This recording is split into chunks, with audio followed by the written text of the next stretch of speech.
My next guest was a teacher in an English primary school who was informed that one of her pupils would be clandestinely presenting as the opposite, quote, gender from that she was, quote, assigned at birth, as we now say.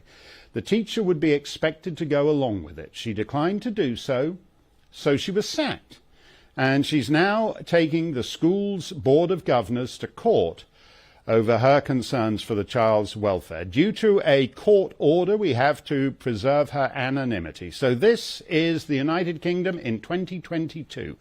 A teacher who objects to the new trans orthodoxy has to be interviewed as if she's an IRA informant in fear of her life. We've given her the name Hannah, and I spoke to her earlier.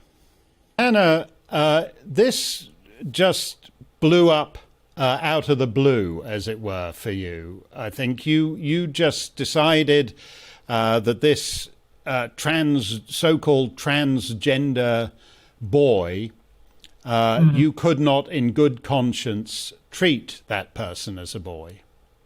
I think it's harmful to children. I think it's the affirmative approach is really affirming their belief that they're born in a wrong body, that their identity doesn't match their body. And if they're uncomfortable with that, then the solution to that discomfort is to change their appearance. So I believe that that starts them down a road that can lead to mental, emotional, and physical harm. And it's not something we should be supporting in schools or encouraging young children to start that path, really. The headmaster, I understand, told you that basically this is something that everybody's agreed on. They've taken advice from Stonewall, which is always described as a charity, but in fact they're activists. So the idea of presenting them as a charity is a little dubious to me. And also the local council and the Church of England diocese even say that this girl, as you see her, must be treated as a boy, as Stonewall and the council and the Church of England see her. Yeah, so what happened initially when I was struggling to support this, I initially contacted the head teacher by phone, and they said to me that I had no choice in the matter because the family had requested this, so I was acting in loco parentis. I had to support this child. The head teacher asked me to stay at home while they sought advice. So they went to HR and and they took advice from, as they wrote to me, they said they'd taken advice from Stonewall and the local diocese. And all of the advice was that we should affirm this child. And whilst they did accommodate me to some extent, they removed the child from my class. They were insisting that at any point where I had to address the child directly, I should still use the name and pronouns that the family had requested. So we couldn't come to an agreement on that. And that led to my suspension. So the girl who presents as a boy in the class as an 8-year-old, 9-year-old, and then a couple of years on, they're going to start putting that person on puberty blockers and actually changing the biology. That's where this is all headed. Well, I think that's always the danger. You see, when a kid is prepubescent, as I've witnessed with this particular child, it's very, very easy to pass as the opposite sex. It would be actually quite hard to not to call them by the name and pronouns that they request, because they're very convincing, and that's very easy with a prepubescent child. But of course, as they start to grow, their body doesn't lie. It starts to develop. If you're in a girl's body, it will develop as a girl's body.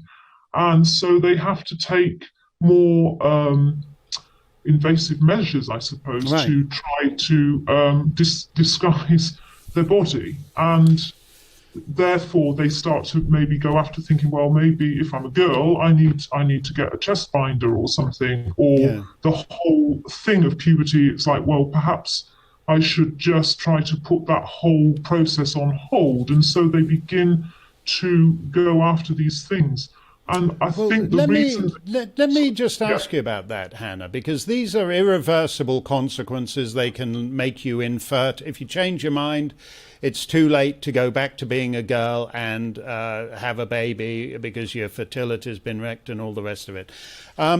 Why is it that on an issue where there is no societal consensus, that the schools, basically primary schools, have become only interested in the affirming side and basically just gone headlong down that particular path? I think there are, again, many reasons. One is that I know from what we were the training that we were given as staff was that there wasn't any other way presented.